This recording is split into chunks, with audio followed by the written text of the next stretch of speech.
Good evening, everyone. I'm Dr. Danny Ng, and on behalf of the Chinese University of Hong Kong Department of Ophthalmology and Visual Sciences and the Ophthalmic Microsurgical Training Center, I would like to thank all the participants tonight to our wonders program.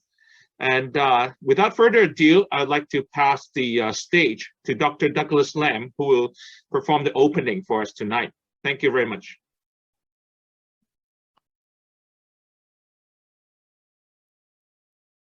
Thank you, Danny.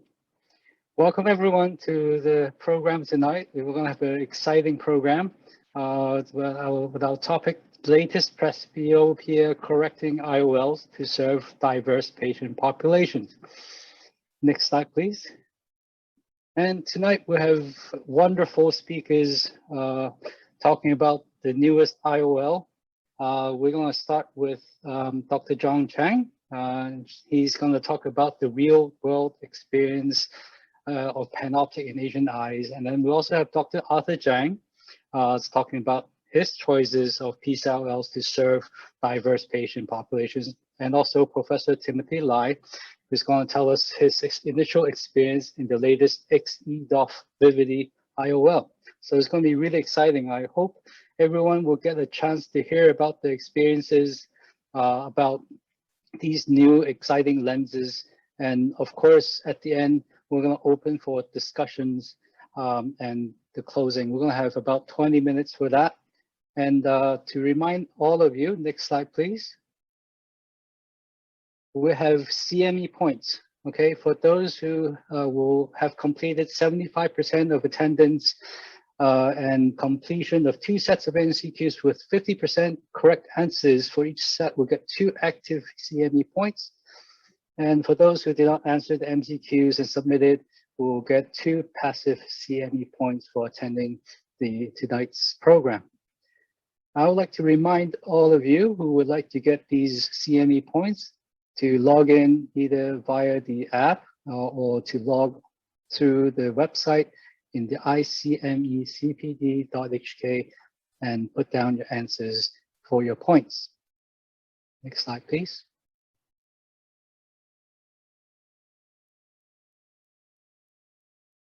And I think we're about to start with the first speaker tonight. It's my pleasure to introduce Dr. John Chang. Dr. John Chang, it's wonderful to have you here with us tonight.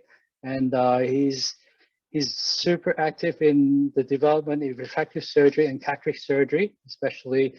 He's definitely the first one to try out all the new lenses and also have enough cases to share with us his experiences. He's the president of the International Society of Refractive Surgery and the past president of the Hong Kong Association of Private Eye Surgeons. So everyone recognized John very much. He hasn't changed for so many years. Thank you. Looking young and active. And we look forward to your presentation tonight, the real world experience evidence of panoptic in Asian eyes. All right. Please, Dr. Chang. Thank you for your introduction, Douglas. Yes, let me get this. Okay, you have it on the screen? Yes? Can you see? Yes, we do. Yep. Yes, can you hear me? We're good, we can hear you. Okay, very good. So I'm going to share with you the real world evidence of panoptics in Asian eyes. I'm not able to change the slides. Let me see. Okay, all right. I'm okay, very good, perfect. Okay, so I'm going to first share with you the optics with the panoptics. As you know, it has an enhanced light energy optics. As you know, in diffractive optics, the light gets bent by the diffractive lens, and there are different orders of this diffraction. The 0 order is for distance vision, and the first order is for near vision. And then you have order 2, 3, 4, which is really just wasted energy because it's not used. It's useless and light bending energy. So what Alcon has done on their panoptics is had 3 profiles on the lens. Profile 1, 0 order, or actually all 3 lenses, 0 order is for far, as I mentioned already. But the order 1 for the near is for near plus 3.25. For profile 2, the order 1 is for intermediate. And for profile 3, it's a 1.1 power, which is not much use. Okay, but what they've done is actually this is the profile 1, profile 2, profile 3. They shaved off the order 1 of the profile 3 and made it flat for 0 order. So this has actually become far vision. It's 0 now. So you've got now four profiles that are giving you the distance vision.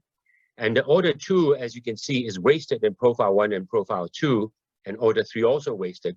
But in profile 3, they have made it the order 2 to augment the intermediate of profile 2, and then order 3 is actually augments the near plus 3.25. So this is like a constructive interference. All this is not wasted, rather than being wasted, they've made it such a way that the order will augment the other profiles. So in this way, they have an 88% transmission. So only 12% light is wasted, versus say the part F only has 86% light transmission. So 14% is wasted. Now, you can see this is the panoptics, 88% light transmission, at least 87%, and the part F 86. The more light transmission you have, the less glare you have. Okay, so it's important for the lenses to have good light transmission. Now, in the literature, they have compared the panoptics with other lenses. The Asina and the paper compared panoptics with the Adlisa trifocal, and they found that for distance vision, both lenses are similar. Okay, for intermediate, it is statistically and clinically significantly better than the Adlisa. And in terms of halo, severe bothersome, it is statistically significantly less. Okay, and spectacle independence also statistically significantly better for spectacle independence. And PCO rate is 3.3% for the panoptics, but 17% for the Adlisa. They did a comparison. This is another paper, the Martinez, and the black dotted line is the panoptics. The solid black line is the Adlisa trifocal, and the dotted gray line is the fine vision. And this is the Technis lens as well. And they really pretty much the same, except at the intermediate level. And you can see from about 40 to 60 centimeters, the panoptics actually has the best defocus curve. It sees the best at 100% contrast. Now, when it gets dimmer and only 15% contrast, the lens really stands out. You can see that even at the near, and then also at particularly intermediate, it is stronger than the other 3 lenses. So I've now implanted about 600 non-toric lenses in virgin eyes, about 500 toric lenses in virgin eyes, and almost 100 in post-LASIK eyes. So I'm going to share with you some of my experience. Now, I also compared the panoptics with 2 other lenses, which is very popular right now, the Part F trifocal and the Symphony, which is an EDOF lens. This is best distance, best corrected vision. So it tells you, the lens implanted into eye and tells you the best performance of the lens. And obviously, the Symphony is best for distance corrected vision, 93% 20/20 or better, because it's an EDOF lens and it has the least rings in the lens and the best light transmission, obviously. But the Physio Part F and the panoptics is pretty much very similar. And intermediate vision, if you can see J5 or better, that's 20/25, which is the Computer Times News Roman font. This is the default font. When you buy a computer, this is the font and this is the size you get. So if you can see better than J5, you don't need spectacles for computer. And you can see all 3 lenses are good. Okay. The red line is panoptics, the blue line is Part F, and this is the Symphony. So, but basically all 3 lenses do not need glasses for intermediate. When it comes to near, each lens at its sweet spot, 40 centimeters for panoptics, 30 for the Part F. This is not, my Symphony for sure is not a near lens. As you can see, quite obviously, it doesn't do well for the near. But at about, for the near, for the Panoptics, red, and the physio, the Panoptics seems to lead the pack for the near. This is a defocus curve. This line here is the Symphony, the red line is the Panoptics, and the blue line is the POT-F, and you can see from about 40 to about 60 centimeters, the Panoptics is the strongest, which is basically desk work and desktop computer. Now looking at this photopsia, this is very important. Obviously, the thing that's stopping us from implanting into everybody is this photopsia symptoms. 0, no symptom, 5 being very severe. This is POT-F, Panoptic, Symphony, and for halo, obviously, Symphony has the least ring, so it has the least halo. For the glare, surprisingly, the Panoptics actually is 0.13. It's even better than the Symphony. Okay, and the starburst, obviously, Symphony again is better. The starburst is really not much of an issue with multifocal IOLs. 96% POT-F spectacle independent, 95% Panoptics, and only 81% complete spectacle independence. So we did a study with the non-toric lens, prospective study, 24 patients, 48 eyes, follow up to 3 months. Target is 0, and the sphere is good. This is non-toric, so that's 0.35. The stroke equivalent is good. And basically, the standard deviation is tight. If your standard deviation is less than 0.5, 0.4, I mean, you're doing quite well in refractive surgery and cataract surgery. So we got a good standard deviation. And in terms of spherical equivalent, 88% within half a diopter and 98% within 3/4 of a diopter. For distance vision, this is bilateral, okay? This is 96% UDVA, okay? 20/20, okay?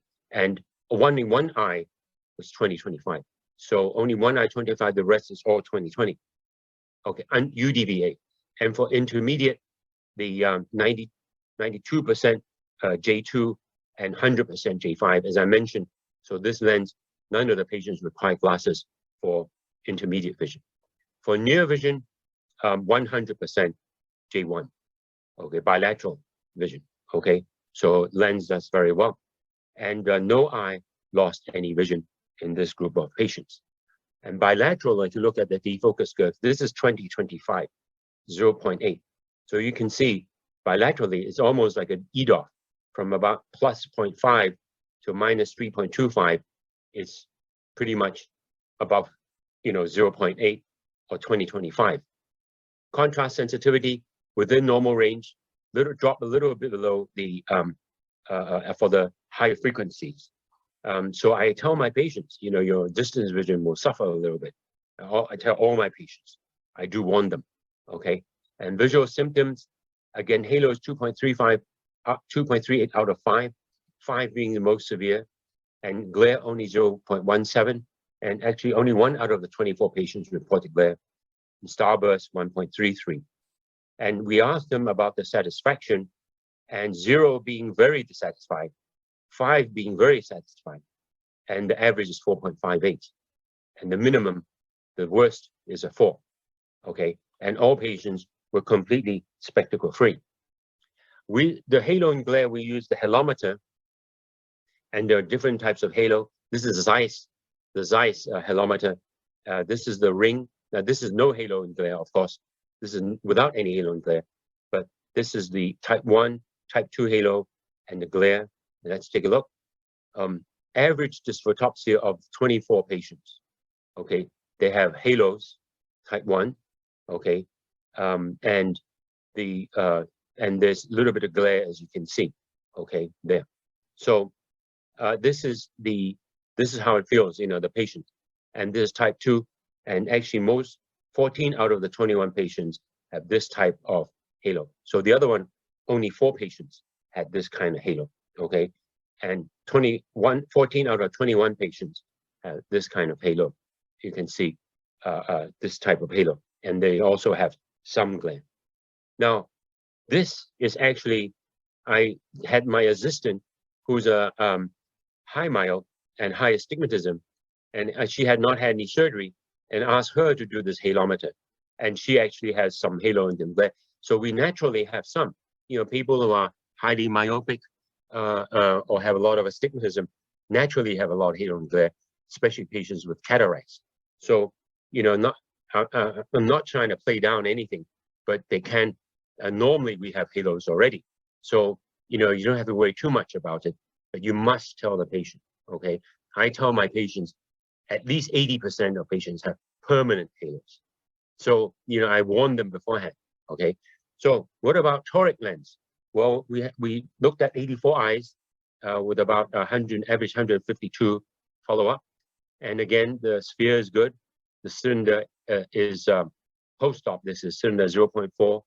Okay, in post-op circle equivalent 0.04. So nice results too. And again, nice standard deviation. We have 92% of our patients within half a diopter of spherical equivalent. So accuracy is quite good. And 90% within 3/4 of a diopter of cylinder post-op. And distance vision, we have about almost 90% have 20/20 or best corrected, but uncorrected 50%. Okay, 99% uncorrected 20/40 or better. Okay, so in terms of toric lenses, I like the AcroSoft. You're all very familiar with the AcroSoft platform. As you know, it's probably one of the best lenses in terms of rotational stability. This is a study of multifocal IOL by Lee et al., comparing the AcroSoft bifocal with the Symphony EDOF. And you can see that less than 5-degree rotation, 92%, 91.8% have less than 5-degree rotation, whereas the Symphony, 80%. And none of these AcroSoft bifocal lenses required repositioning, and almost 7% of Symphony required a repositioning. And if you look at the AcroSoft versus the Technis, and quite a lot of eyes, and 91% rotate less than 5 degrees versus Technis 81.8%, and 1.6% in AcroSoft required repositioning. There's a lot of eyes here, and 3.1% required, and 1.2% is another study, versus 3.1 and 3.5 in the Technis platform. So AcroSoft shows a good rotational stability, better than the other lenses. So I'm going to share with you a little bit with PanOptix post-LASIK patients. I've now done about 91 eyes, and fortunately, no exchange so far. Okay, in fact, all the lenses, the toric and the mono, over 1,000 eyes, I'm yet to have to exchange a lens. So, and the main reason is because I really play down the lens. I really lower the expectations. This is an example, a lady, case report, 54-year-old, had LASIK 13 years ago. This is her refraction, okay? And she developed cataracts. And in September 2019, I put in a PanOptix lens in her. And this is her refraction, UDVA 20/20, better than J5 for intermediate and J1 plus for near. She does have halo, no glare, 2 starbursts. Overall satisfaction is 4.5. Now, unfortunately, I'm not able to give you a nice series of results. This is kind of recently I started doing it, and because of COVID, and maybe the post-LASIK patient, the LASIK patient is not that good with follow-up. So I can only present 6 cases for you. So we'll kind of get a feel for the lens, okay? This is 6 patients right here. This patient had a toric lens placed. After surgery, UDVA, 20/20, 20/25, not too bad, okay? 25 or better, 100%. For intermediate, 100% J5 or better. At worst, J3, some of them even J1. And for near, and UDVA, J1, J1, J1, 1 J2, and J1 plus. So not too bad. The results are quite accurate. Let's take a look at the halo. Okay, this is this one patient. Let me see. Okay, good. This patient had the worst, grade 3 halos. No glare, all of them really good. And here actually minimal halos, some of them don't even have any. And the starburst had quite a lot of starburst. Overall satisfaction is not as good as the other one, 3, that this 4.5, 4.4, 4.5, not too bad, okay? So this patient is probably, the least. And if you look at this, this is actually a higher myope. This is pre-op -8. All the other ones are, this is moderate myope, okay? And this is, low myope. And I went back and I thought maybe -8. Could there be, because she has a lot of post-op spherical aberration. The people warn us about pre-op spherical aberration and total aberrations. You're going to be careful with implanting them. So I went back and looked at it, and this actually 0.35 is not too bad. You look at this, 0.6, 0.68, 5.5. These patients had 4.5 or 4 satisfaction and very little halo glare. So then, obviously, this is not scientific, okay? But this is just to get a feel. I thought maybe, this had the most spherical aberration and maybe it's worse. And if you look at the total astigmatism, it's still not the worst one. So I think the jury is out. As I collect more, hopefully I can share with you, see why, if there's any particular, but probably it's wise to stay away from the very high myopes to use this lens. So in conclusion, PanOptix is strong at near, best for 35 to 60 centimeters for office work, shopping, cooking, mahjong.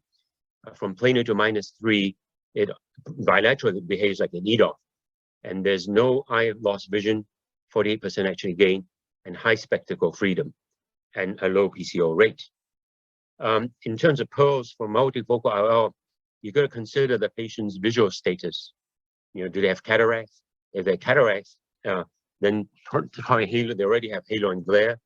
How it must lower the expectation. What is their visual requirements? Because they're characteristics of different multifocal IOLs, and obviously personality.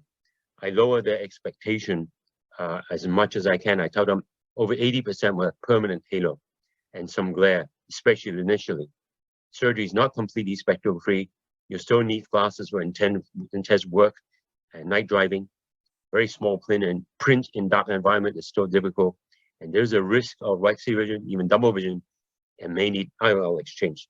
I tell this to all my patients. Pearls start with the higher myopes, hyperopes rather.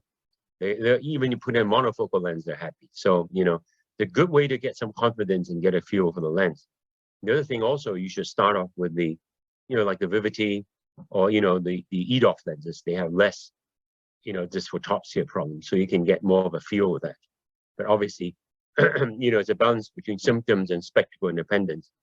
The stronger the lens, the more symptoms they may have, but more spectacle independence. For toric lenses, one little pearl is when you're done with the IA, you push the lens onto the posterior capsule, because this Acrosoft lens is quite sticky to the posterior capsule. So when you're done with the IAs, push the lens onto the posterior capsule, and then the lens should not rotate. Thank you. Now, should we go on to the MCQs? Yes, please, Dr. Chen. Okay. All right. So first one was this unique enlightened optical technology. PanOptix IOL provides a continuous near to intermediate focal range from 40 to 60 centimeters, which is more comfortable arm length work than 80 centimeters offered by other conventional trifocals. Okay, next one. Due to the inherent limitations of diffractive technology, patients with trifocal IOLs are expected to experience certain amount of visual disturbance. For patients who have a high concern of visual disturbance, maybe a non-diffractive EDOF would be another option. As I mentioned, if you're starting off, get a feel for it, use the non-diffractive EDOF lenses, okay, and it's safer and get a, as you gain more confidence. The third question, our binocular defocus curve showed that a visual acuity of 20/25 or better was maintained from planar defocus power up to -3. So almost like an extended depth of focus. Among the patients implanted with PanOptix, no eye lost more than one eye of vision postoperatively. So the lens is safe. And finally, PanOptix offer higher light transmission than POTF and the Elisa 839.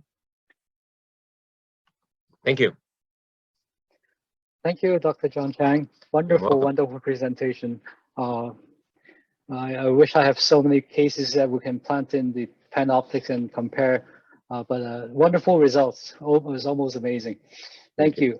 So please stay to the end because I am sure there's some Q&A for Dr. Chang. And we'll have our next speaker. It will be Professor Timothy Lai. And Timothy, wonderful colleague of mine back in the days at the Hong Kong Eye Hospital.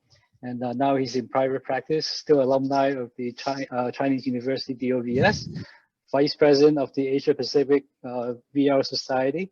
And he's on numerous editorial board. And definitely he's one of the best macular specialists in the world. But today he's going to share with us about lenses. So this exciting talk we look forward to is he's going to talk about his initial experience with the latest fixed EDOF Vivity IOL. Professor Lai, please take it away. Well, thank you very much, Douglas, for the very kind introduction. And so just I'm going to show a video first.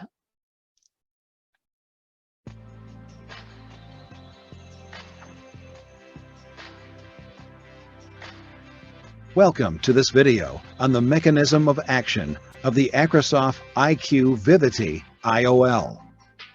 The Acrosoft IQ Vivity IOL is a first-of-its-kind, non-diffractive presbyopia correcting IOL that utilizes X-wave technology to stretch and shift the wavefront.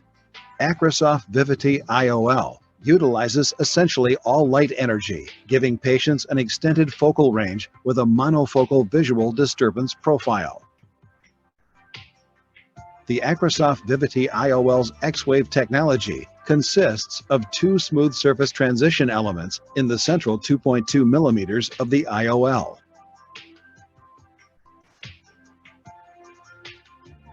The first surface transition element is a slightly elevated smooth plateau that is about 1 micron in height, and the second surface transition element is a slight curvature change.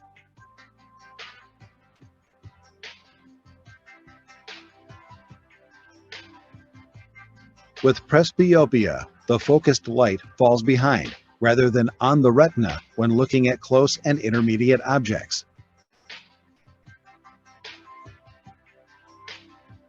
The slightly elevated smooth plateau is responsible for stretching the focal range. The small curvature change is responsible for shifting the continuous extended focal range to the anterior side of the retina so that a full range of vision is provided to the patient. The two smooth surface transition elements work simultaneously to stretch and shift the wavefront, creating an extended focal range, providing 20/20 at far, greater than 20/25 at intermediate, and 20/32 at close distances.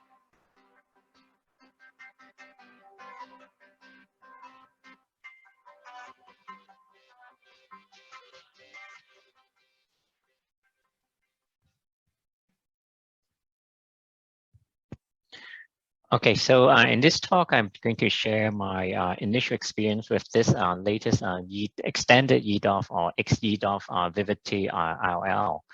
So here are my disclosures, and I'd like to also disclose that I'm not a corneal specialist, unlike all the other prominent speakers here.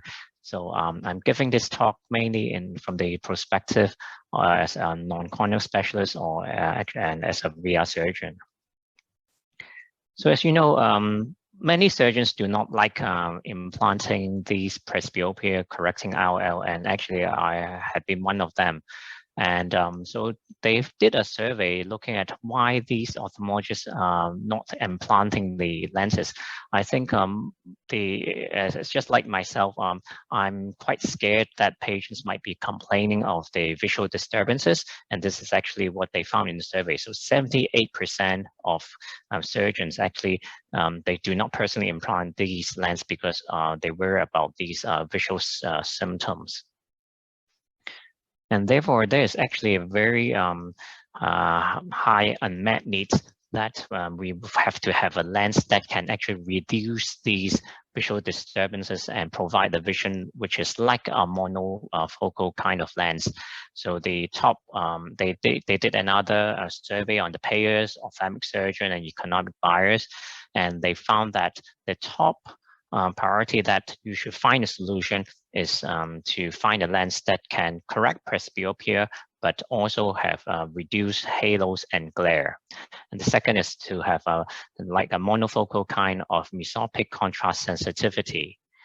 And so complete spectral independence is sort of a bit lower down the list, and that's how this Vivity design came about. So from a VR surgeon, so sometimes I see these cases who had diffractive lenses implanted previously, and they required macular surgery. And this is a very nicely performed study in Korea, published in Retina last year. So here you can see they looked at 22 eyes which had multifocal lens and 24 eyes which had monofocal lens. And they looked at the time of the surgery. So the surgery time slightly higher, about 5 minutes longer for the multifocal group. Membrane peeling was also a bit longer. And also the most significant finding is that it took longer for them to create the membrane flap. So you can see here are the images. They used the digital images and look at the area which has sharp focus and which has the blurred vision.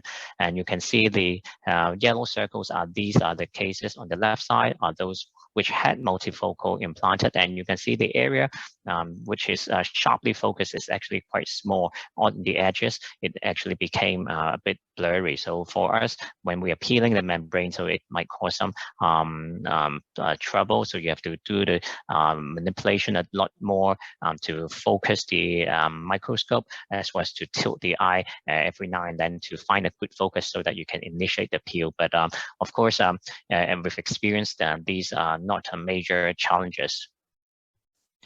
But from that, you can actually see that as we are viewing inside the eye, so if the patient is using this lens to look outside, so they might also have these kind of images, the disturbances.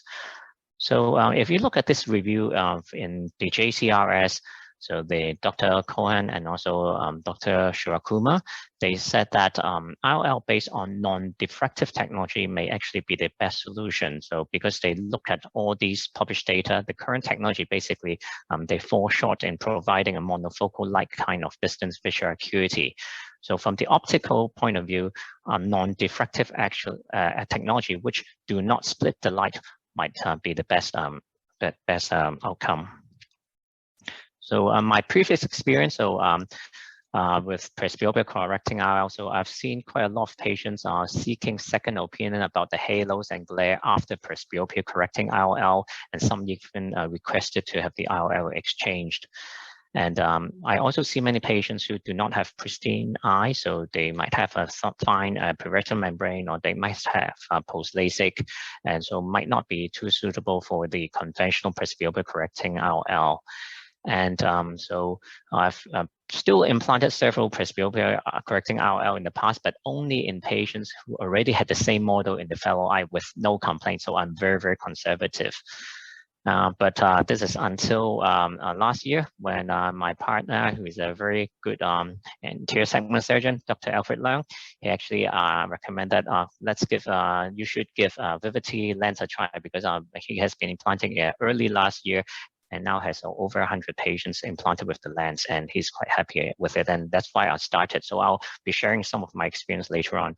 So before I start, before I actually implanted the first lens, of course, you should do your literature search. So I actually went to literature to see what's happening with this lens. Why is this go so good? And so many surgeons are recommending it. So the Vivity lens is actually just very simple to use, just like a monofocal lens, but it provides a continuous extended focal range and has a spheric monofocal visual disturbance profile, and use this kind of first of the kind X-wave technologies, which you saw in the video, and I'll elaborate a bit more. So in the previous generation of lens, like the refractive, you get different focal points, and that's why you get the halos and glare, and the patients will also have reduced contrast sensitivity. But with the X-wave technology, so they have this special two elements on the surface, which will bend and shift the light.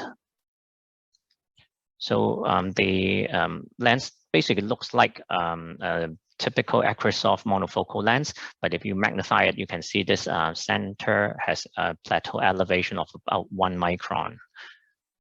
So the surface transition, so they use this very slightly elevated plateau, which will stretch the wavefront. And then the second is that there's a small curvature change at the edge, about 2 millimeters, and this will shift the wavefront to utilize all the light available energy. And so by stretching and also changing the wave shape, you can see that there's this continuous focal range to provide good distance vision, good intermediate vision, and also adequate near vision.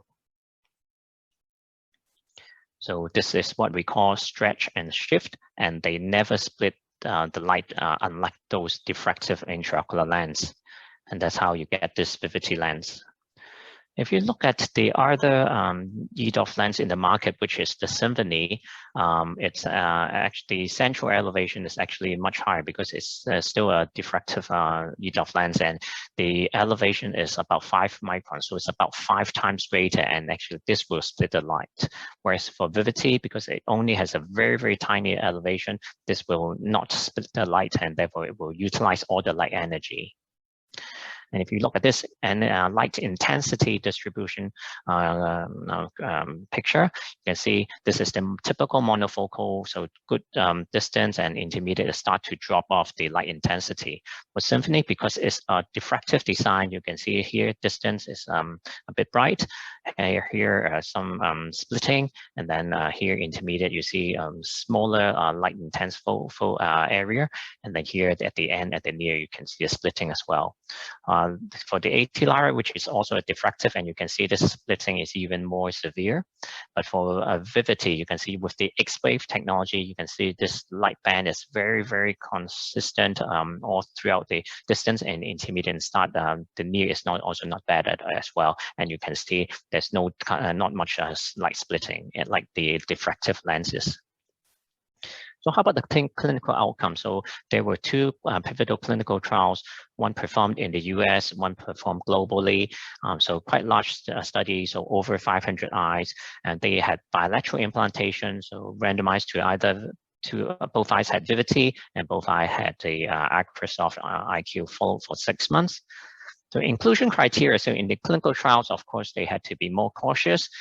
They implanted basically back then, those days, the range was from 18 diopters to 25 diopters, but now Vivity has extended the range down to 10 diopters up to 30 diopters.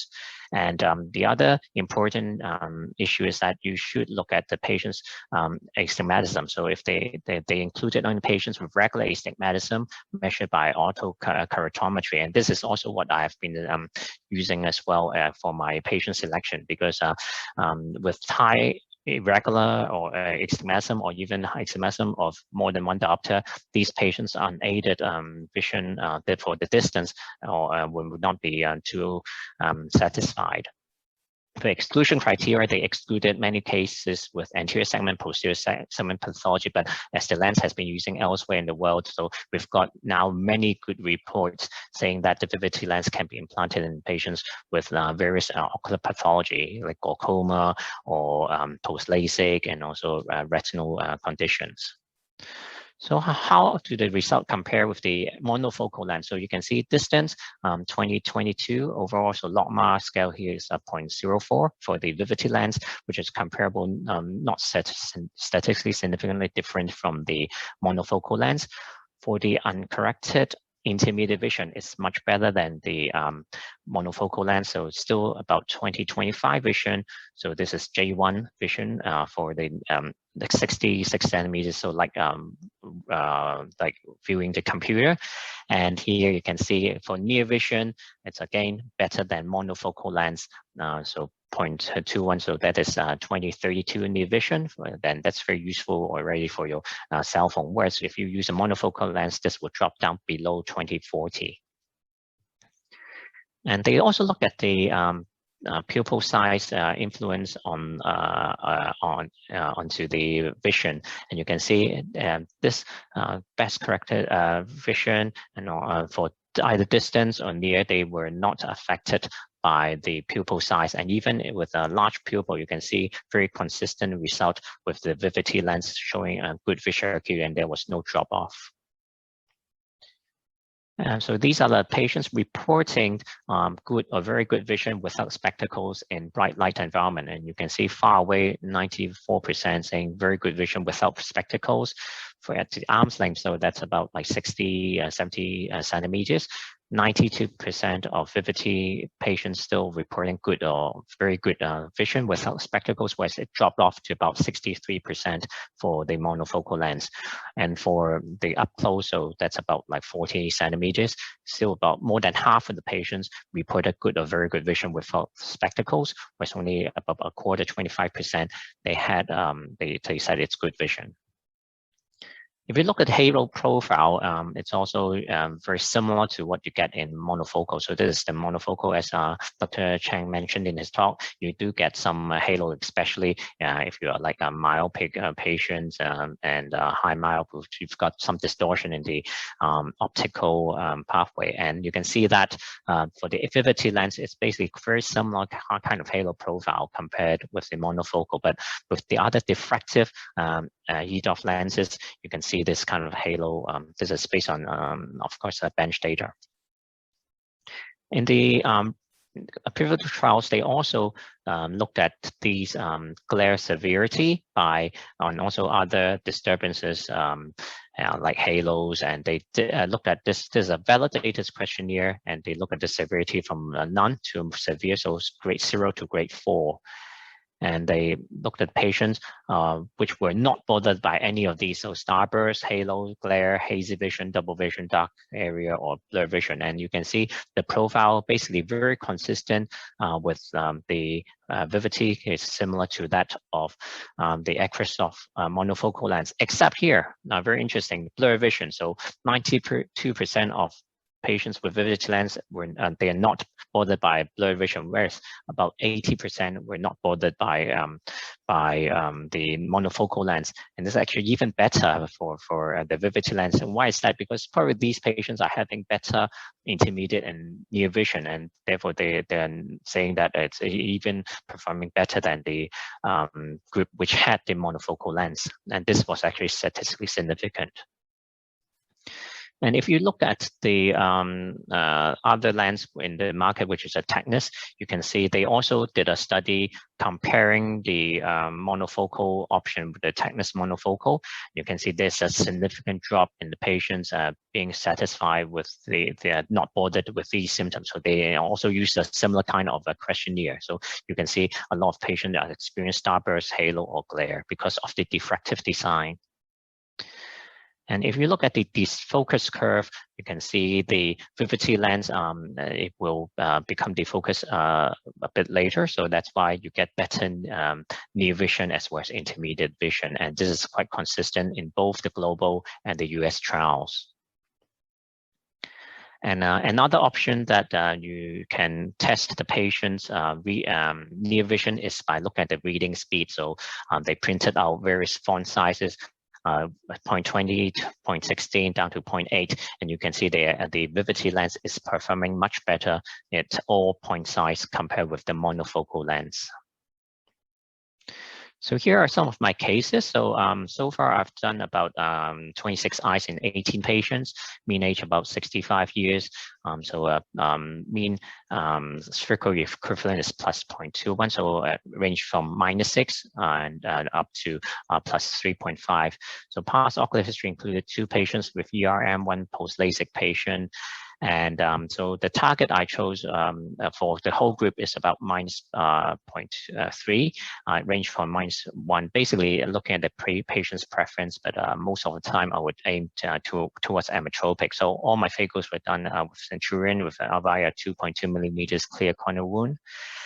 And month 1 post-op spherical equivalent, there was slight myopic shift by minus 0.5, and the all eyes, you can see the patient's pretty good unaided vision, so about 20/30 on average, and near also 20/30s. But if you look at the eyes which had a post-op target of less than 0.5 diopters or equal to 0.5 diopters of myopia, you can see 20/22 of unaided distance vision, and for near you get also 20/30, which is very good, or J2 vision. And my results are actually quite comparable with what you saw in the clinical trial. So just a few case examples. So this case, for a 70-year-old lady, for the after of myopia correction back in 2003, and pre-op, pre-cataract surgery refraction is about 0.75 plus, and then minus 0.5 astigmatism. You can see she actually requested for the Vivity because she wanted good unaided distance vision and functional near vision post-op outcome. So she got 20/30 for distance, 20/30 for near unaided, and for best correctors 20/25 plus for both distance and near. Quite happy with the functional near vision. Case 2 is a patient with both cataract and ERM, so more, I'll say mild to moderate thickening of the macula, 370 micron on the OCT, and the pre-op refraction is about -3, unaided is 2200, and best corrected 20/30. So she wanted to use Vivity for good near VA and also better distance vision, so aimed for about -1 to -1.5.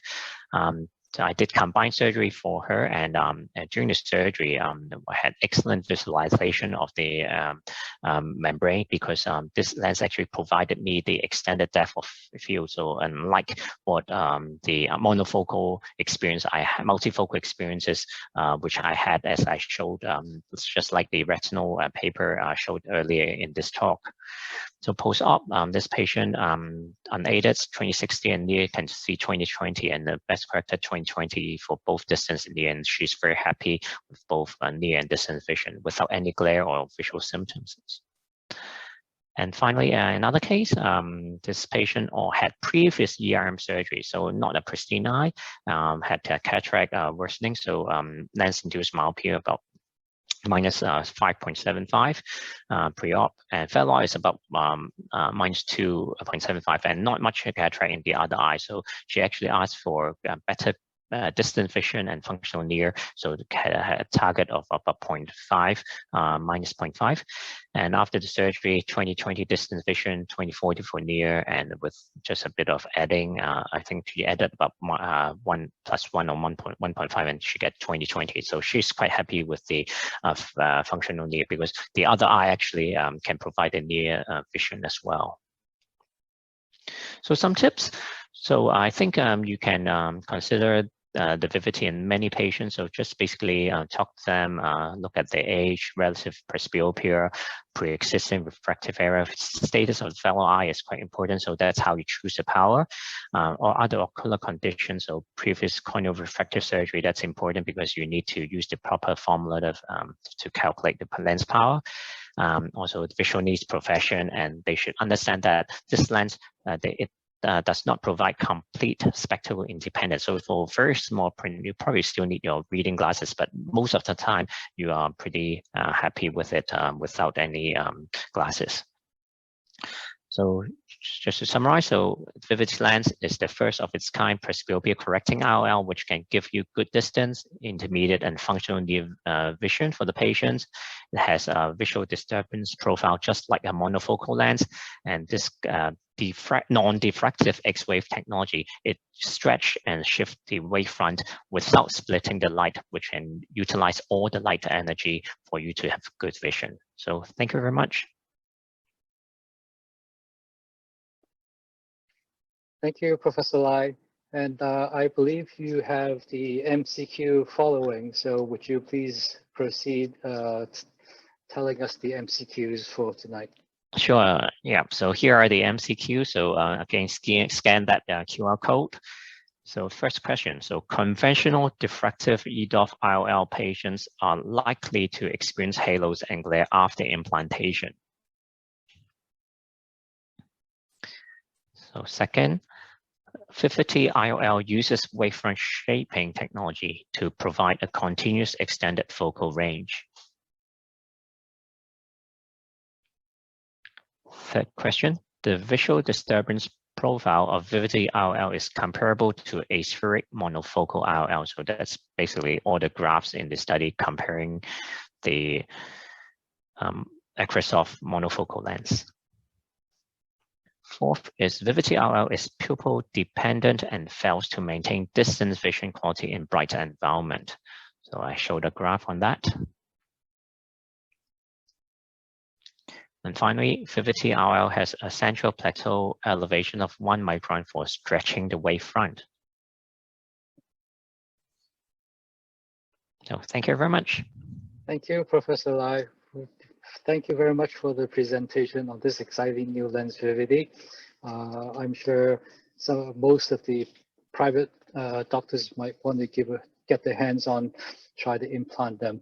So we're going to wait until the Q&A session to see if anyone else will have questions about these lenses. And please, for all the participants, please feel free to post your questions in the Q&A box, and we'll take your questions one by one and discuss with the panelists.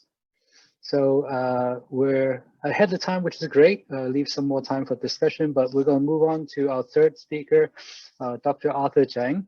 Dr. Arthur Zhang is one of our best colleagues in refractive surgery and corneal surgery, also alumni of the Chinese University DOVS, and wonderful corneal surgeon as well. And he's also the chairman of the Hong Kong Lions Eye Bank. And thank you for all the contributions in our corneal surgery in Hong Kong. And without further ado, I'd like to introduce Dr. Chang to present his presentation on his choices of PCIOLs to serve a diverse patient population. Please go ahead, Dr. Chang. Thank you, Douglas. Thank you very much for your wonderful introduction. And thank you very much also for CUHK for having me here today. And I'm going to share with you how I basically choose this intraocular lens now that there are so many available. Let me just play this. Okay. Okay, can you all see my slides? Yes, we can, Dr. Chang. Please go ahead. I'll go ahead. Okay, thank you very much. Okay, so we will start. Okay, basically for presbyopic correcting intraocular lenses, there are many types currently available. There is a diffractive types, there are non-diffractive types, and there are accommodative intraocular lenses. But accommodative intraocular lenses basically has gone out of favor because after years or so, it starts not to move anymore. So don't do the accommodative function anymore. So now we still have the diffractive and the non-diffractive types. Okay, so basically in terms of lens option, we have monofocal in one hand, and then we have the multifocal on the other hand. The higher the multifocality, you have the wider range of vision. Then you also get more halos and glare. So in between there is the EDOF. And with EDOF, there are also diffractive type of EDOF, and there is also non-diffractive type of EDOFs. Okay. So let's go through the basic principle of diffractive intraocular lens first. It relies on the principle of an interference. As you all remember from your physics days, when the light passes through the slits, it will diffract and go in all different directions. And when two waves interact with each other, they can have either constructive interference or destructive interference. So there will be locations where there will be enhancement of this wavefront, and there are locations there's a destruction of these wavefronts. Okay, and then the intraocular lens design, the diffractive intraocular lens design is based on this principle. But the single most important thing that I want you to remember is that the light that passes through the slit has to be in phase for the peak and the trough to occur in a particular location. Okay, if the light waves is not passing through the slit in phase, then the node or the anti-node will not happen in a specific location. In intraocular lens design, we don't have slits, but we have prisms. This prism splits the light and again causes interference and give you different points of location. But remember, light when it passes through and then hit the lens has to be in phase. In our eye, the light waves first passes through the cornea and then get focused onto the lens. So if your corneal surface is not regular, then you will not hit the lens at the right time, at the right spot, then you will not have the diffractive interference that you expect to happen. The ideal corneal surface is straight corneal surface with a sphericity of -0.5, but we don't always get this, okay? So we want the light to pass through the cornea and hit the lens exactly at the same time in the expected location for the diffraction to occur. Then you'll have a good focus and your diffraction to occur in the expected location. So for diffractive lens design, there are basically two main types. There is a bifocal or trifocal design. They are based on low order diffractive designs. They are more demand optically. Therefore, your cornea has to be more perfect for it to be effective. There is the EDOF, which makes use of the higher order diffractive designs. Okay, and we don't have time to go into optics of this, but essentially it's less demanding optically. So even if your cornea is less perfect, you can still get your multifocality results. So these are the diffractive lenses, but then we also have a group of non-diffractive EDOF, which also gives you an extended focus without the need of splitting the lights. This is multifocal EDOF. The commonly lens that's currently available are the Symphony and the size version of Lyra. Okay. Overall, this kind of EDOF lens can give you about 1.5 diopter at.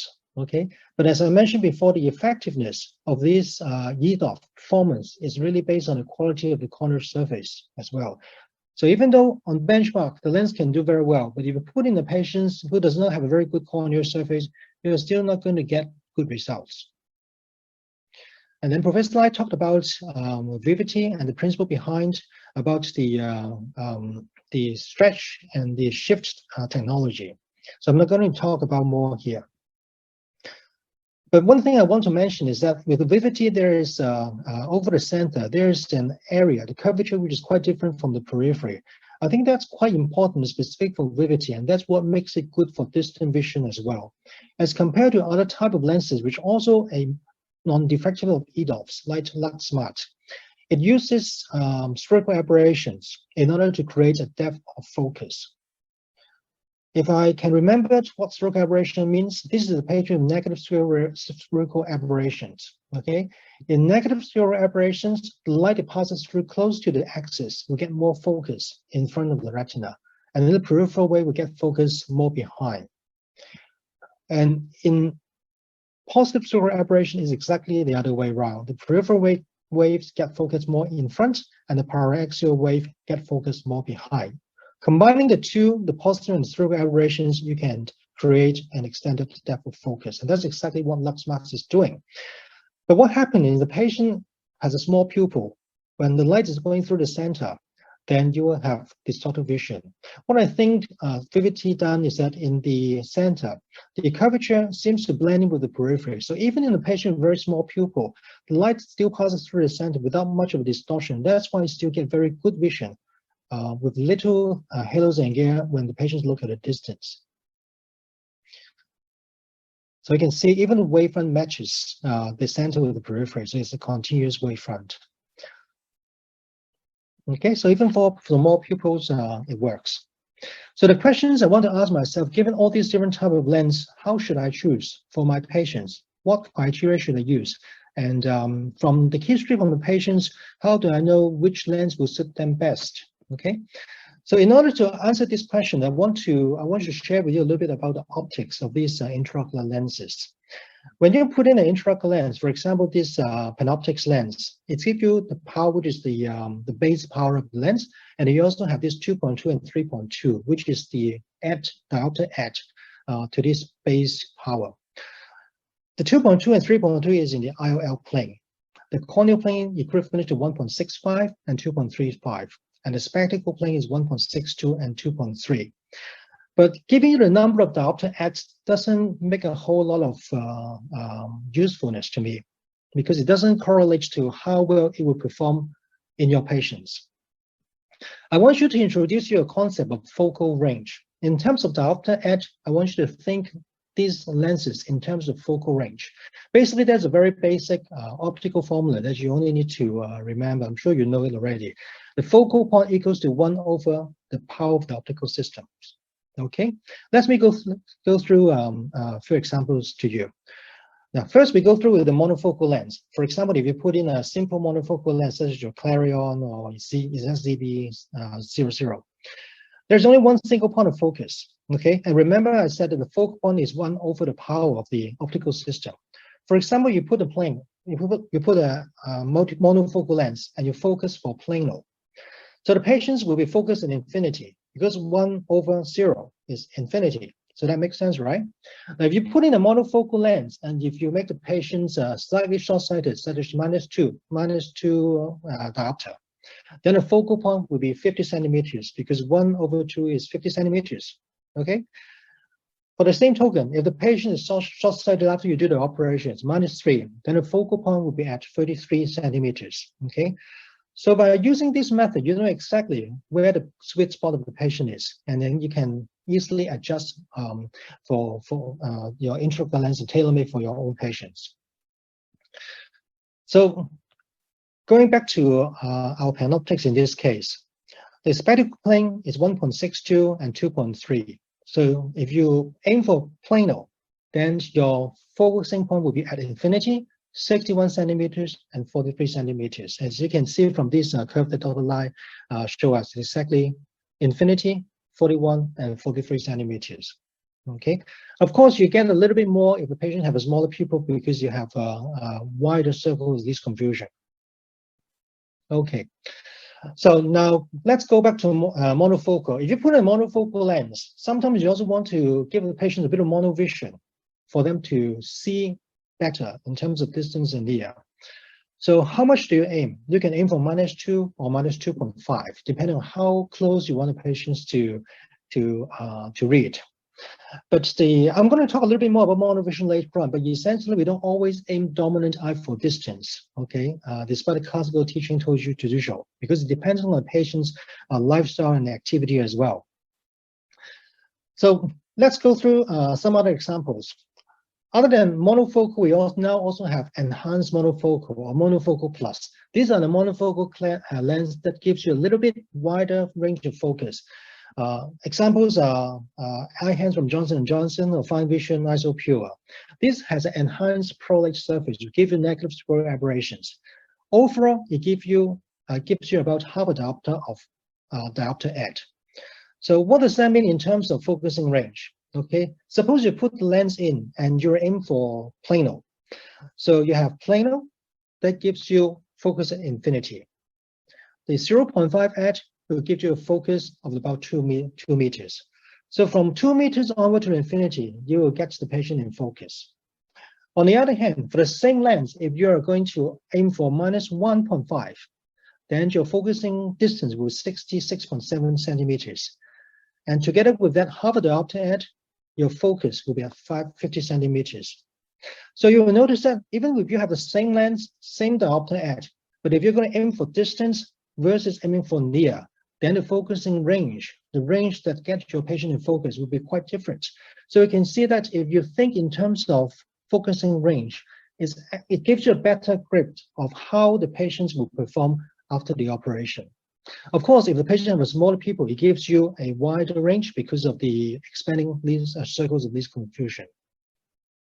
So that's why I think thinking of focusing range instead of diopter edge will give you better grip of how the lens will perform. Now let's go through some other cases. Now this is EDOF non-diffractive lenses. Vivity is the lens that we're talking about here. Overall, roughly, it gives you about 1.5 diopter edge. So what does that translate to focusing range?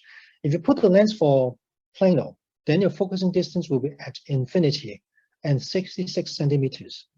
If you aim the patient at -1, then you will get 1 meter and 40 centimeters.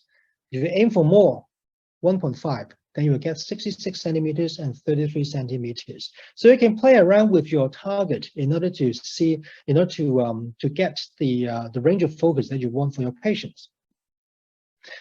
Okay, you can also mix the monofocal plus lens and then this non-diffractive type of EDOF lenses. For example, if you're going to put in EDOF lenses in both eyes, you aim for one eye plano and then one eye -1, what would you get? The distance eye, you will get infinity to about 66 centimeters. And the eye that you focus for near, you will get 1 meters to 40 centimeters. So in other words, you actually get binocular vision from 66 centimeters to 1 meter's range. So your computer distance, even laptop or desktop, you'll get binocularities. Okay, the patient is very comfortable working in the office. When they go back home and read their phone, they will focus on one eye more. When they look at a distance, they will using the other eye more. Okay, but in some patients, they are more worried about using this new type of lens. They want to be more conservative, and they want to have the one eye put in monofocal lens first to see how it goes, and then the other eye may want to put in the EDOF later. So you can also consider putting the distance eye monofocal plus, which is a plano lens, which will still give you infinity to about 2 meters of focusing range. And then if you go in -1 for the EDOF lens, then you will cover 1 meters to about 40 centimeters. So that still gives you a very good range of coverage. You're only missing out 1 meters to 2 meters range, okay, which is not very important. These are the range that you will use only when you are standing in front of a dressing window, looking at the price tag over the other side of the window. Usually you will not get this kind of range. The other option, can you put the other way around, using EDOF for the distance and then a monofocal plus for near? You can also do that. But in that case, you will get a further range in terms of distance eye. If you put in Vivity for your distance, it will get infinity to about 66 centimeters. If you're going to aim your monofocal plus for -1, then you have overlap of 66 centimeters to about 1 meter. Not very wide range, and also the near is not sufficient. So you really have to aim your monofocal at about -1 or even more to get your close up. Okay, so this is looking at using this concept. You can start to know how you can play around with your lens, your target refraction in order to get what the patient wants. Then, of course, for multifocal lenses, there are trifocal lenses. Then you always aim for plano. That will give you distance, intermediate, and near. Professor Lai talked about the visual outcomes of Vivity, so I'm not going to repeat it here. And I'm going to share with you my result. I have 42 implants. They all have about more than 1 month of follow-ups.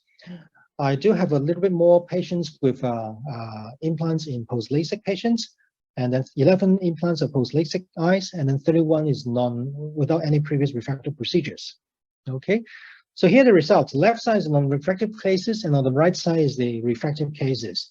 I have more eyes aimed for distance and more eyes aimed for near, and less eye aimed for distance, because initially I have one eye using monofocal lens and I'm using Vivity for the near eye. I want to see how well it performs before I use it for the distant eye. So 11 eyes aimed for plano, and as you can see, post-op visual acuity is quite good. The mean stroke equivalent is quite spot on, and uncorrected near vision is about J4. Okay, it's you're not able to get J1, J2, but J4 is good enough for most purposes. And if you're going to aim patients slightly short-sighted, over here the mean is about -1, so it's about -1 diopter. Then you get about almost J1 for your uncorrected visual acuity. What about post-LASIK cases? I only have 2 cases aimed for distance, and again, because I also want to start with the near-sighted eye first. So more cases aimed for near, and only 2 cases aimed for distance. I'm slightly undercorrected, but the performance is very similar to non-refractive cases. I get about J4 uncorrected near.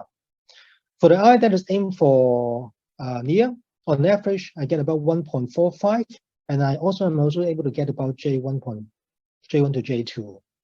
So you can see that even in refractive cases, it works pretty well in post-LASIK cases. So then you may ask, when do I choose trifocal and when should I choose EDOF? Okay, the way I decide which one to use. I really look into topography because I believe that, as I mentioned before, in order to trifocal the diffractive lines to work well, the cornea has to be pretty perfect. If it's not perfect, then you may have unexpected results. There's one of the patients that I want to share with you. This is the patient's on topography. You have about 0.8 diopter of astigmatism. Manifest, the patient does not have astigmatism. But you can see this is the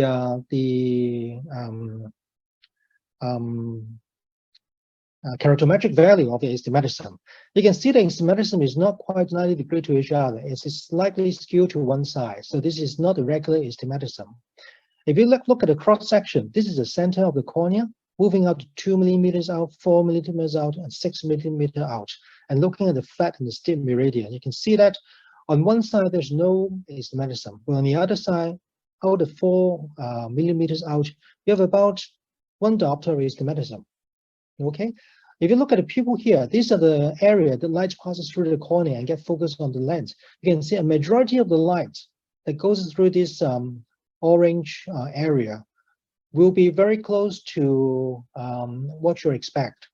But there are light that passes through this yellow area will not focus in the right place. So you will not get the diffraction in your desired position. That's what gives you the halos and glare postoperatively. If you have a perfect cornea, you will get perfect outcome.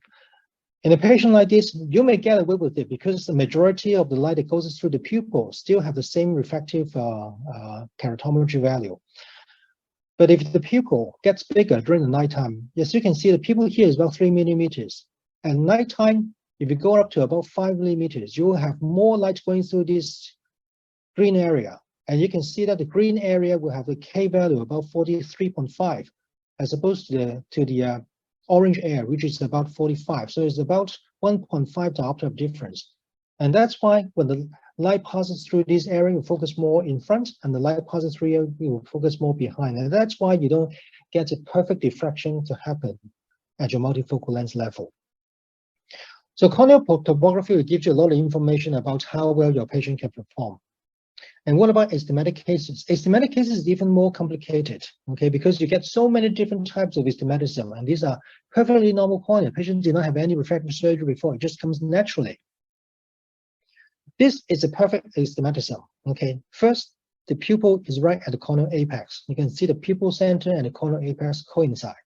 Secondly, you can see the steep axis and the flat axis are almost perfect at 90 degrees to each other. And if you look at the same map, you can see that the astigmatism is about 2 diopters, all the way from the center to about 6 centimeters. So you know that if you put in multifocal lenses for this patient, multifocal toric lenses for this patient, it's going to work because the astigmatism it's going to be corrected perfectly. And the lights will get focused at the prism at exactly the right time and for the diffraction to happen. Okay, so the pupil is center, then the axis is aligned 90 degrees to each other, and the magnitude of the axis is also exactly the same throughout. But then there are patients that are not so lucky. This is the patient with astigmatism. You can see that at about 4 millimeters out. Over here is about 2 diopters, and over here is 1 diopter. So what toric lens, intraocular lens are you going to put in? If you put in a 1 diopter lens, then on one area, you're going to go off by about 1 diopters. If you're going to put an average 1.5, then you're going to be off by half a diopter in some area in the cornea. So that is the problem that we face if we put in multifocal lenses in this type of patients. Of course, if the pupil is small, if you look at the small pupil here, which is about 3 millimeters, then it's going to be all right because it's still about 90 degrees to each other, 42, 42.5, and 44, 44. Then when you have a small pupil, then the patient will still get a very good focus. But when the pupil dilates, at nighttime get a little bit bigger, then the astigmatism starts to be more different. That's the time when you see more halos and glare, so you can tell from the topography. This is even worse. You can see that in these patients, in one area there's no astigmatism, on the other area you have about 2 diopter of astigmatism. Okay, even within the pupillary area, you don't get regular astigmatism. So this is the patient that may not do very well if you have a standard traditional trifocal type of multifocal lenses. What about post-LASIK cases? Post-LASIK cases are exactly the same as patient without LASIK. Everything just exaggerated 10 times, 100 times more. Now, this is a patient with a LASIK. But as you can see in this here, the centration is very well right in the center of the pupil, which also happens to be right at the center of the corneal apex. So you can see the optical zone is right in the center, and the white is the pupil, also coincide with the pupil center, and then the optical center. So these are the patients, even though he has a bit of spherical aberration, if you put in a trifocal lens, the patient still do very well. Indeed, this patient had a trifocal lens put in, and the patient was seen 20/20 J1, okay? And if you use the actual numbers instead of the color coding, you can actually see the numbers are actually quite symmetrical all around. As opposed to these patients, this is another patient with a LASIK surgery done. As you can see that the pupil is distorted to one side, and so is the ablation pattern. Because in the past, we were taught to focus the ablation at the pupil center. And of course, if you look at the patient now, then the ablation pattern is shifted towards the direction of the pupil. And these are the patients that may not do very well in terms of trifocal lenses. Let me show you. These are the patients with the pupil distorted to one side. We were taught to focus at the center of the pupil, so we did the ablation here. After the ablation, you can see that the curvature is slight difference in different parts of the cornea.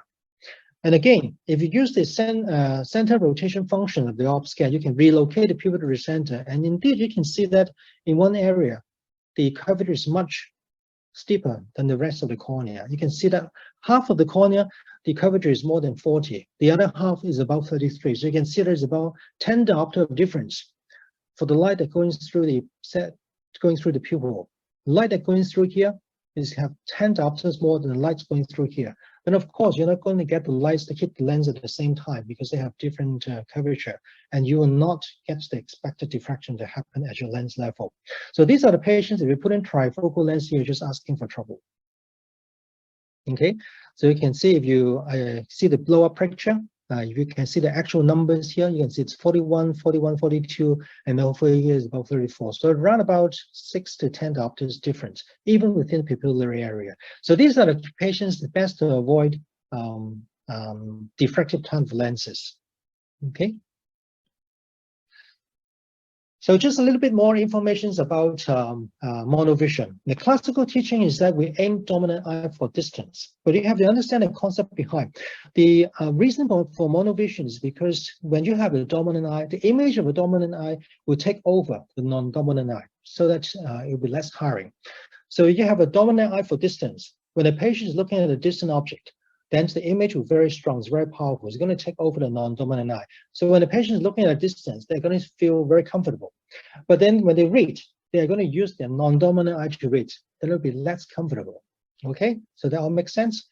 Now, in the past, we asked for dominant eye for distance because we don't have that many computer usage, we don't have that many phone usage. So a lot of the time we're looking at distance, driving, doing sports, then these are okay. But nowadays we have lawyers, we have computer specialists looking at the computers all the time. They may spend 8 hours, 10 hours looking at the computer. For these patients, I may actually aim to the dominant eye for near, because when they use the computer, they are using the dominant eye. When they are using looking at the distance, they will be using a non-dominant eye. Then they'll be more comfortable using the dominant eye for near. Okay, but of course, it's best if you can try out the monovision, have simulate for your patients before the operation, and let them choose themselves. The other questions you want to ask is, can monovision be trained? Okay, I did a lot of research trying to find out if there is any technique that can train monovision, but I could not find it in any of the literatures. But I have found a technique that works for my patients, and I think I should share with you. One way to train in patient monovision is you can easily do this. You can just get a piece of A4 paper, roll it up, and put it in front of the dominant eye. Ask the patient to look at a distance, and then put another palm halfway between these two. Then they should be able to see a hole inside the palm. Okay. If they can see it, that means the dominant eye is taking over the image from the non-dominant eye. Okay. Ask the patient to use technique and watch the TV for 15 minutes or so. It will help them to train up the dominant eye to become more dominant and easier to adapt. And of course, if you cover the end of the tube, they will see the palm again. Okay, so this is what I call the hole in the palm technique. Thank you very much for your attention. Any questions you want to ask? Thank you very much, Dr. Zhang. Wonderful presentation. Again, definitely lots of numbers to consider, lots of graphs and topography to look at. Definitely, we have to do things very precisely. Thank you very much, Dr. Zhang. Let's go to our Q&A session. We always welcome questions from the participants first. And in our Q&A box, we see 2 questions.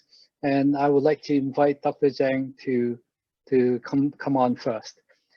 So the question is, oh, thanks for the wonderful sharing, Dr. Zhang. Is simply a non-diffractive EDOF. Is this a safer choice for post-LASIK patient, especially in high myopic pre-LASIK patient, or what's your experience in other diffractive type of premium IOL in the post-LASIK patient?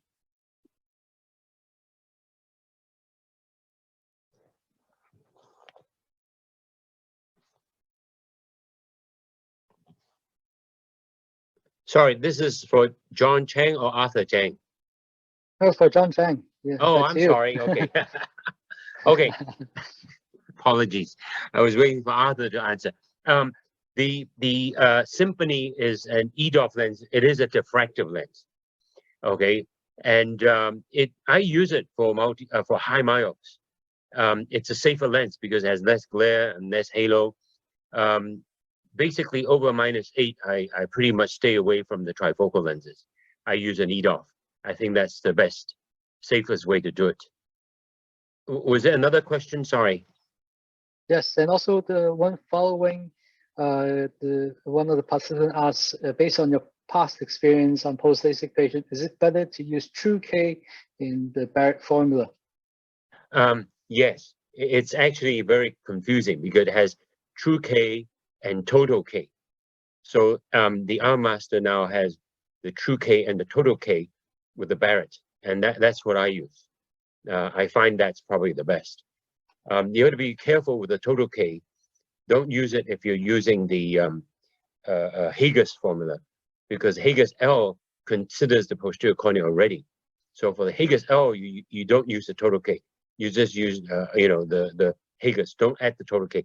But for the Barrett, you can use the Total K and True K. That's great. I think the biometry is a very, very important part of the whole planning. So I would like to ask the panelists here, what kind of biometry would you routinely order for patients who are considering multifocals, EDOFs? Is our master sufficient, or would you add on other topographies?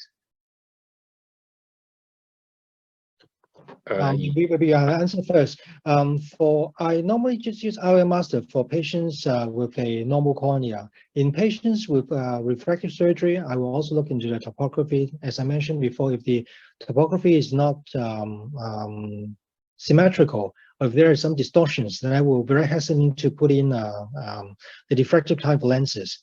But now with the non-diffractive type lenses, I'm a lot more liberal because I don't find it an issue. I think the response is very similar to your monofocal lenses. Great. And Dr. Chang?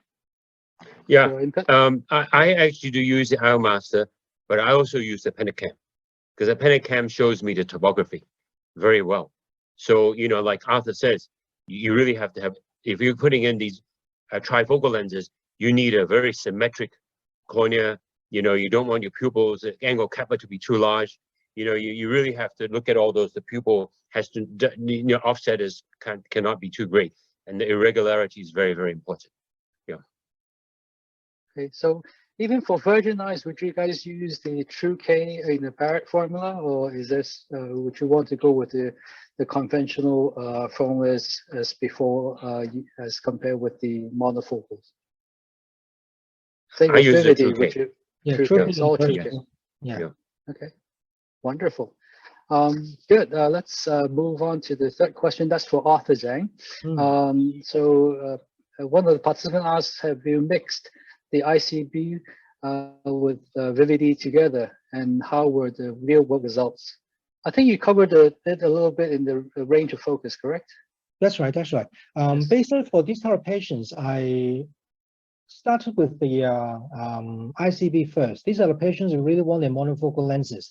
After the first eye, the distant vision is very good, but then they will start to complain that near is not as good, and to see if there is any other options available. Then I will start to consider putting in the Vivity. Now, depending on how much they can tolerate the monovision, I will decide how much short sight I will leave behind for these patients. If they can tolerate 1.5, then I will put in a Vivity 1.5. Then they pretty much have a full range. If they cannot, then we'll just leave a 0.5. Then it can still pretty good intermediate distance. So it's really depending on how they feel after the first operation. The other thing is if you ask them, they will notice the difference between the color, because one is yellow lens and the other is a plain lens. But I want them that may happen. But if they're using both eyes together, it's not a problem. It's never an issue. It's only when they cover one eye and use the other eye, they will notice the difference. Yeah, I'm sure patients tend to try, closing one eye and then the other eye to compare, and they always tell you they see differently. Okay, right. I have a question for Professor Lai. Oh, actually, down here there's a question for Professor Lai as well. Is there any retinal situation or problem that you would not recommend to implant EDOF or multifocal IOL? Well, very good question. So in general, I do not implant multifocal IOLs, especially diffractive type, in any patients with a retinal problem, because it might get worse, the retinal problem, like an AMD patient, if they have a macular scar and you put in a multifocal lens, and they would actually see even poorer. And but the EDOF lens for ERM patients, I think they are okay. So because I found it in my case, for example, actually during the surgery, I really quite like it because it gives me the extended depth of field as well. So I don't have to focus as much, and it's a quick surgery. So much better than conventional diffractive multifocal IOL. But of course, these lenses are not cheap. So if the patient is not having good visual potential, they have a macular scar or some macular atrophy, I wouldn't be putting these lenses in, to be honest. Yeah. Thank you. Because for cataract surgeons, we implant lenses, whatever we like, and we always love feedback from a retinal surgeon telling us what not to do, so to make your life better. When you mentioned about AMD patients, would you even consider the Vivity lens? Would that have any benefits? If the patient's having AMD already, the vision is like down to maybe 20/70, 20/80. I don't think it matters which lens you is putting in. Then just save him some money. Just put in monofocal would be pretty enough. Yeah. Have you ever actually tried any differences in terms of the OCT scan interpretations, comparing the monofocals and the Vivity lens? No, not at the moment, because I've only done like 2 cases in VR patients, and generally the OCT, they look the same basically. So, but for diffractive, of course, you can see some interference at times. Okay, thank you. All right, we have another question from the group. Here we'll throw it to the panelists here. How to manage the post-op halos and glares? Will pilocarpine useful? When is the latest time for the IOL exchange? Thanks. So let's go with Dr. John Chan-Krest. Glare is very difficult to deal with. It doesn't improve with time. But fortunately, the glare usually happens in bright light. So usually when they're outdoors. So I ask them to wear sunglasses. When they're outdoors, wear sunglasses, the glare improves significantly. Nighttime glare would be an issue. But these newer lenses now, as I mentioned to you, the Panoptix is very low glare. So the newer lenses all have, Vivity has no glare. Only halos. And halos, they improve with time. We do LASIK. We used to do very small optical zones, 4.5, for 6 millimeter pupils. And these patients have bad halos at night. And yet they actually get better with time, okay? So halo is not too much of an issue. You just have to reassure the patients. Pilocarpine helps it also increases the depth of focus, so it actually helps the near. It just but the younger patients can get headaches, so don't use too heavy a dose.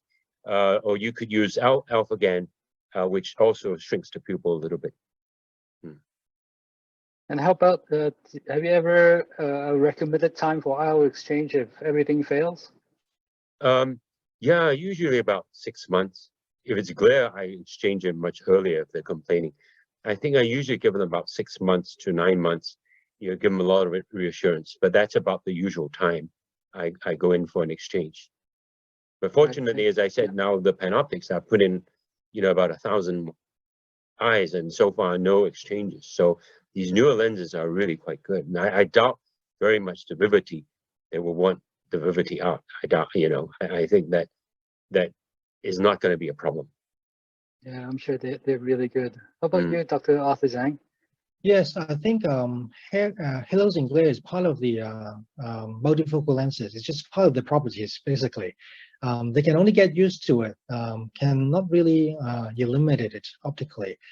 The pilocarpine is useful, but it's not able to get rid of the halos altogether. Unless you're going to shrink the pupil so small that covers all the rings, then it may work.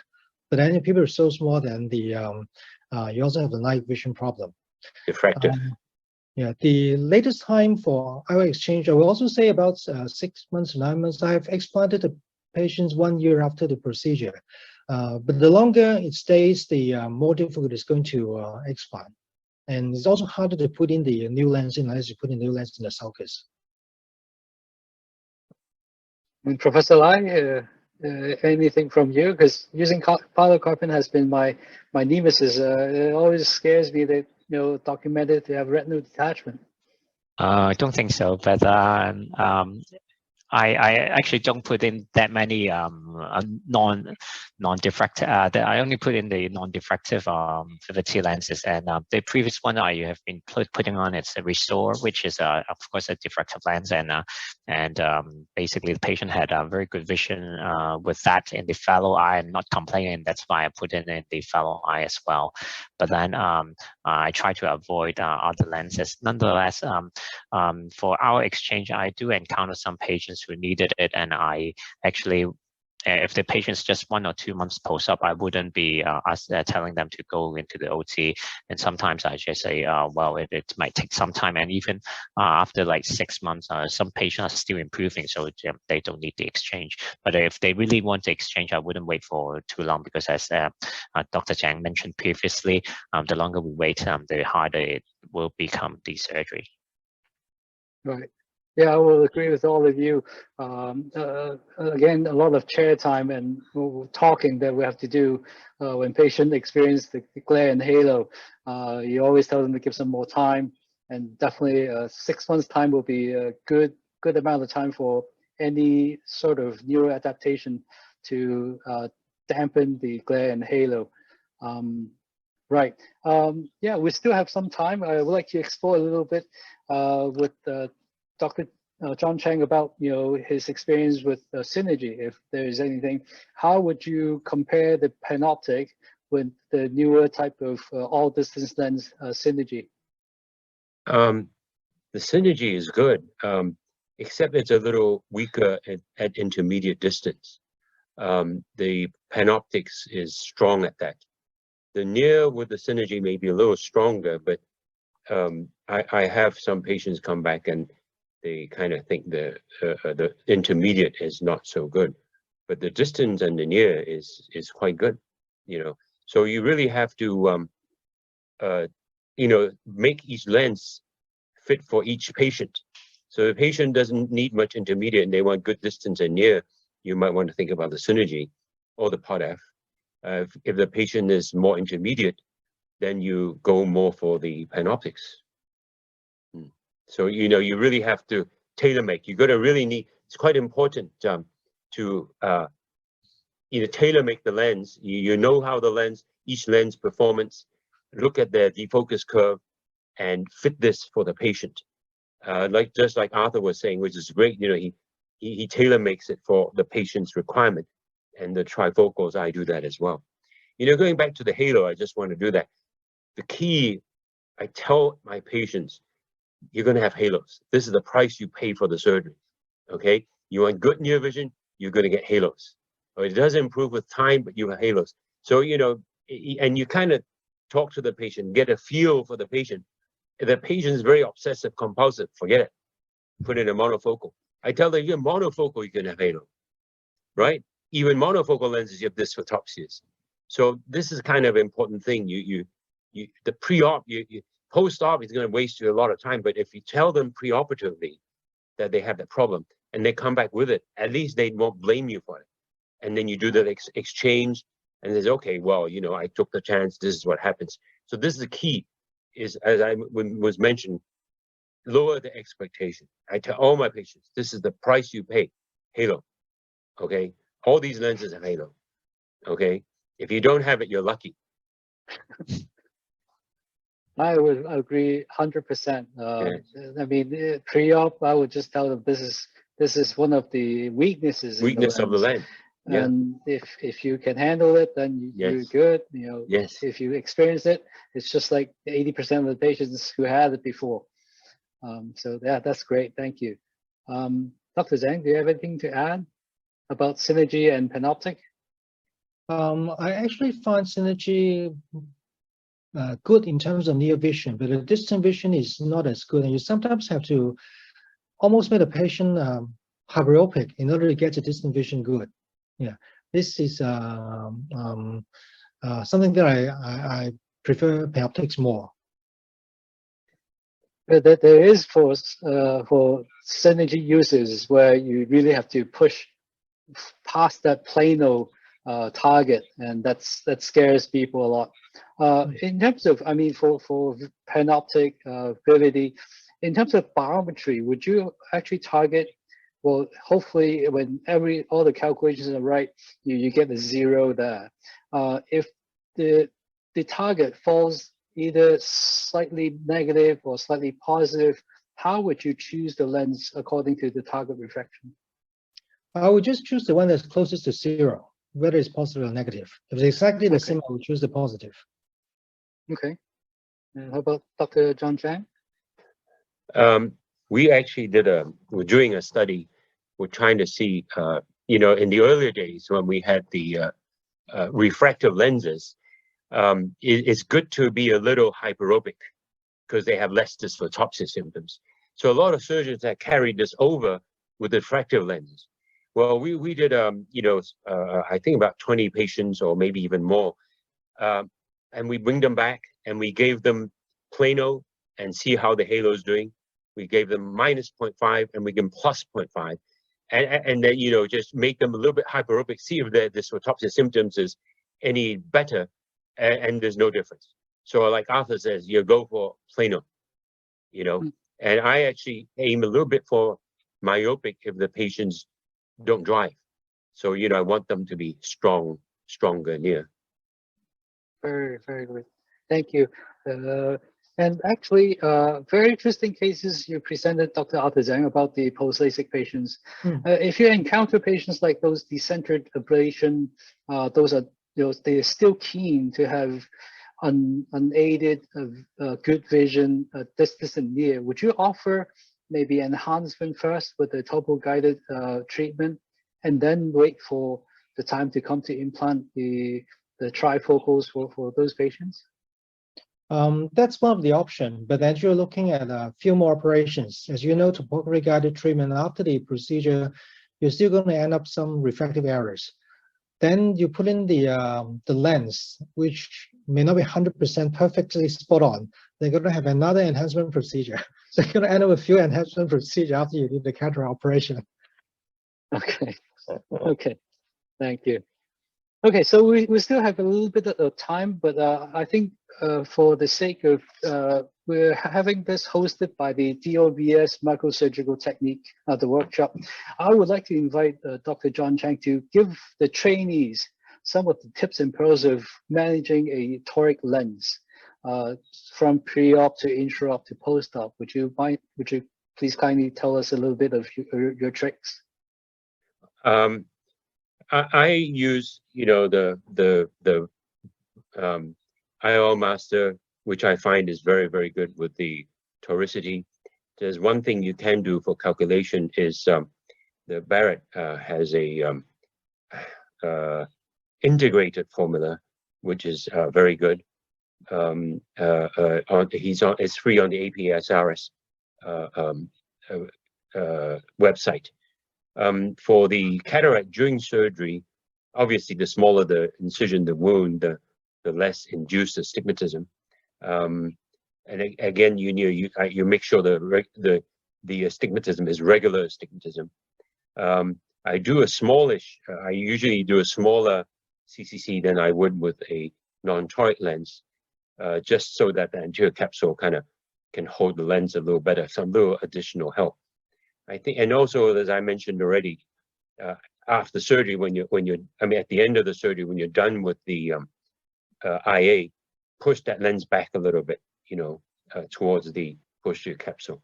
Another little thing is when you're doing the putting in the IOL, you dial it, anti-clockwise, place anti-clockwise a little bit before you do the IA. When you're done, you can dial that lens clockwise a little, because it's more easy to dial it clockwise than anti-clockwise. I think these are the pearls I would give for the residents. Thank you, Dr. John Chang. How about you, Arthur? Do you have anything you want to share with the trainees about managing toric lenses? It's also very important to make sure you clean out the viscoelastic behind the lens after the procedure. I tend to make the pressure slightly more on the high side because if you have a wound gap with lots of intraocular pressure, will also cause the lens to move more anterior and shift the location. That's pretty much the same as John. Arthur, that is very interesting. I totally agree with you. But David Chang is the exact opposite. He likes to leave the whole eye low IOP, because that way he thinks if you blow up the eye. Now I'm glad you agree, because you blow up the eye. He says you blow up the capsule, and then so the lens will rotate easier. If you leave the eye a little low IOP, then the lens will not rotate so much. I've been looking at that, and I still tend to blow up the eye, kind of keep the eye a little firm. I totally agree with you, but yes. That's David Chang's the exact opposite. He says, I like to leave the eye a little soft, but he's correct as well, because you blow up the bag with the high pressure, so maybe don't blow up too much. Yeah, just on the upper side of normal. It's not exactly. Really high. Yes. Yeah. Don't blow up too much, because then you do blow up the bag and the lens will rotate. Yes. But like Arthur says, remove the viscoelastic from behind the lens. Very important to stop it from rotating. Is there any instructions to the patients right after the surgery? Say, right after surgery, you have implanted a toric lens, you should move for, say, an hour, or you have to lie in bed for 3 hours not to move. Will that make a difference? Do you have any experiences in positioning the patients after the surgery? Yeah, that's an excellent question. There's actually been studies done that show the highest incidence of toric lens rotating is the first hour. And then the second most likely for the lens to rotate is the first day, first 24 hours. So I keep my patient in the surgery center for 1 hour before I let them go. And I tell them, you go home, take your time, don't rush, don't start jumping around. And when you come back the next day, so when I do my toric lenses, I tell them all that. Yeah, I do that. That's very good. Thank you. What I do is I put at the end of the procedure, I put some silicone gel on the surface. First, as a painkiller, so the patient don't have these irritations, keep on blinking, squeezing their eyes. Second is that as this silicone gel dries up, it sticks the eyelid together, so they don't keep on moving their eyes. That sounds like a good trick. That's a good one. Okay, there's one last question for Professor Lai from the audience. And here it is. May I know if Professor Lai has any experiences in using other non-diffractive PCIOL other than Vivity, or any monofocal plus IOL on ERM cases? Well, the only presbyopia correcting lens that I use for VR cases at the moment is Vivity, but I've operated on patients who had, for example, eye hands, and it's basically like a monofocal kind of lens surgery, no distortion or no double images during the VR surgery. But of course, you know, eye hands only gives a 0.5 diopters of the accommodation. So the patient is not too happy about their near vision, unlike a Vivity, I would say. Does it affect your surgery in terms of, you know, initiating the peel? No, eye hands, yeah, eye hands is basically quite similar. So nothing like a diffractive type of lens with multiple images and some defocusing. Right, basically no different from a Technis one.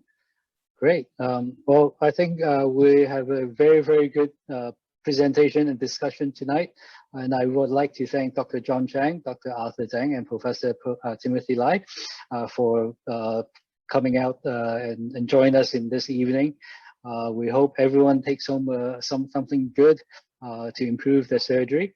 And I'd like to thank Elcon for hosting this webinar, and also to thank the Chinese University DOVS for lending us the platform. Without anything else, I wish everyone to have a good night, and hopefully COVID suddenly disappears and we can meet face to face. Thank you. Thank you. Thank you, guys.